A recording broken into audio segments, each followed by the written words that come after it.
Like the bright flash of an atom bomb, Amazon's fallout has come and gone. You see that rhyme? It was pretty good. That wasn't too bad at all.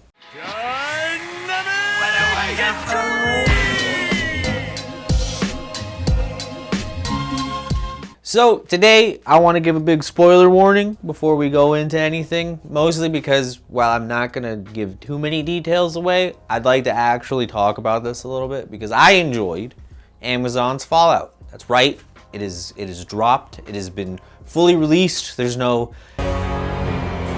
shenanigans. Sorry, a little jab there.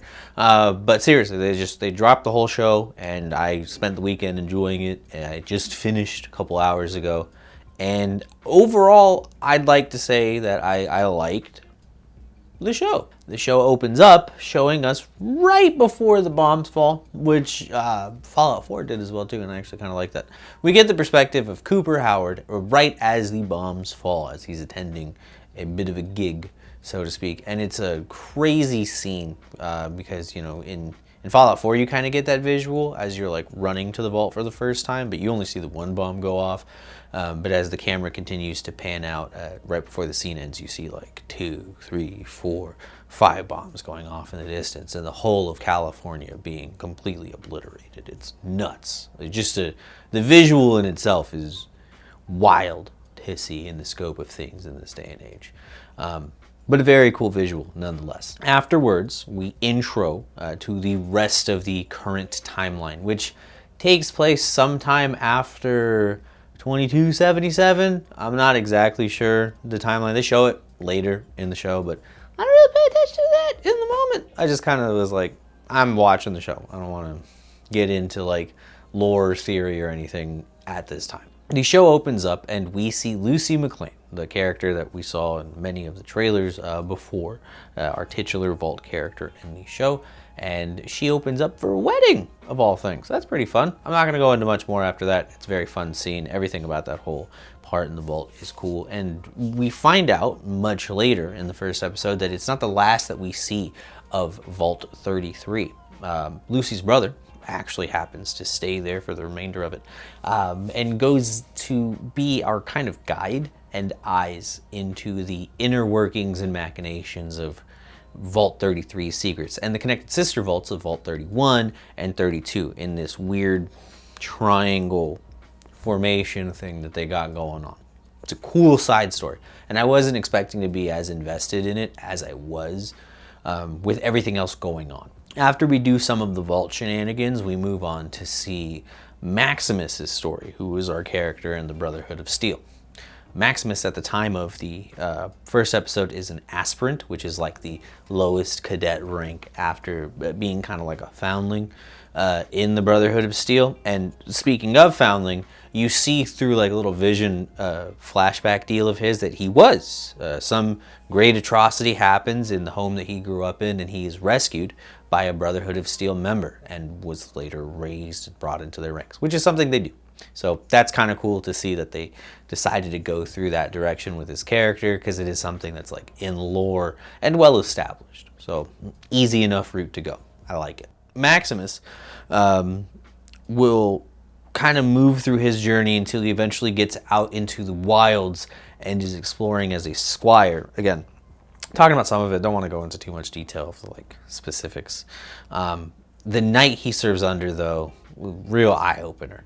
And I like the way that they played that, like the way that they twisted his perspective of like his dream into what eventually was reality, and how things actually shook out, and how that affected his relationship with the Brotherhood internally. I thought that was cool.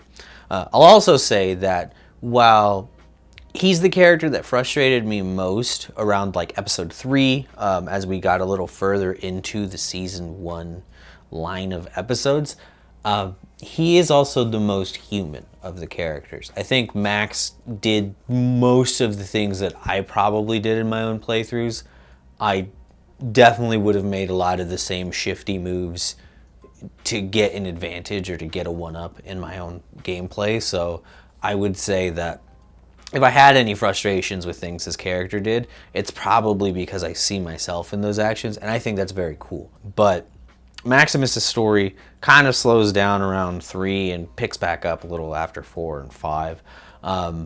If there was any low point in the series for me, it's probably just around there. It's not like it's bad. It's just like you hate to see that his character development is in that stage and you just wait for it to kind of move through. Past that, though, we also get a lot of screen time of Mr. Cooper, both in his past self, which I think is great, showing the pre-war and pre-apocalypse state of the world, is a look into the past that we've never had the luxury of in the Fallout games, and to give us some type of insight, even if it's their own, because I'm not trying to say that any of this is like established canon and set to reality.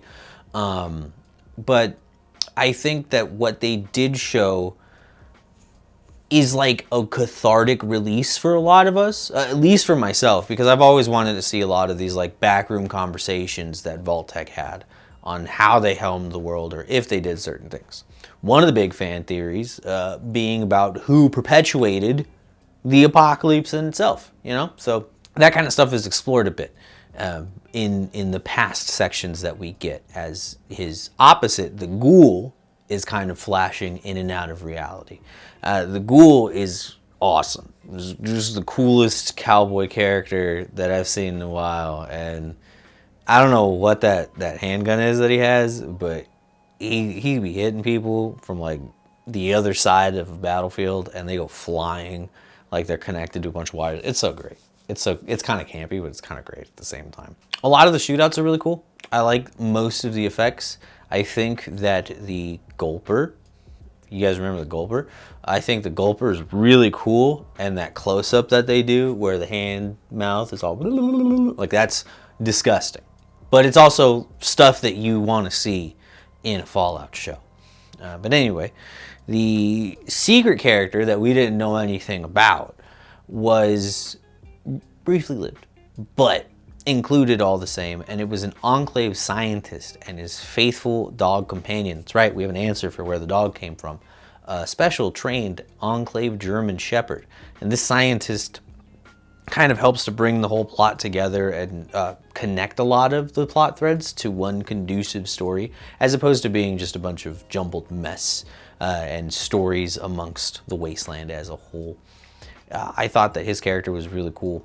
I thought he portrayed an Enclave member very well, in that you never knew exactly how much he knew, but he always knew more than you thought he did to begin with, which made his character compelling in that way too. I wish we could have seen more, but I kind of understand why the story went the way that it did. And I think it's funny. That choice and a lot of other little dialogue things here and there throughout all of the episodes, not just the first or second, but throughout all of the character interactions that you get with the other like supporting cast of the show, they feel really genuine to the spirit of the Fallout games.